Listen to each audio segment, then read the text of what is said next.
மக்களை நாட்டையே உலுக்கிய மிக கோரமான சம்பவம். இங்கே பாருங்கள், நர்மதா ஆற்றங்கரையில் இந்த மாதிரி நடந்திருக்கு.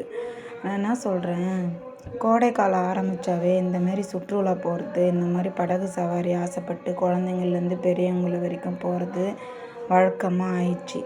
அதே போல் விபத்து நடக்கிறதும் வழக்கமாக ஆயிடுச்சு. ஒரு வாட்டி விபத்து நடக்குது, அதுக்கு என்ன காரணம் அலசி ஆராய்ஞ்சு பார்த்து அந்த விபத்து இனிமேல் ஏற்படக்கூடாது. ஏன்னா உயிர் போனால் திரும்பாது. அதே போல் தண்ணிக்கும் கரண்ட்டுக்கும் எப்போவுமே பாரபட்சம் கிடையாது.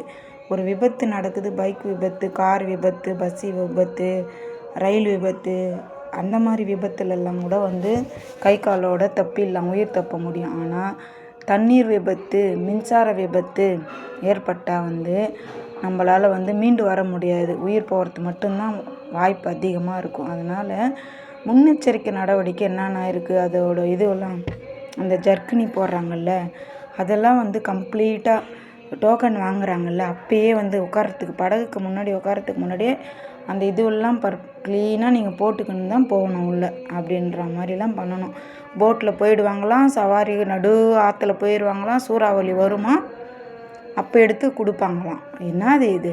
உயிருக்கு உத்தரவாதம் இல்லாத ஒரு படகு சவாரி நிறுவனம். இதை உடனே தடுக்கணும். இது போல் சவாரிகளை அரசாங்கம் கண்காணித்து தக்க நடவடிக்கை எடுத்து உயிருக்கு உத்தரவாதம் பாதுகாப்பும் நிறைந்ததாக இருக்க வேண்டும். ஓகேவா மக்களே? என்னோட கருத்து இதுதான். நன்றி மக்களே. வணக்கம் மக்களே.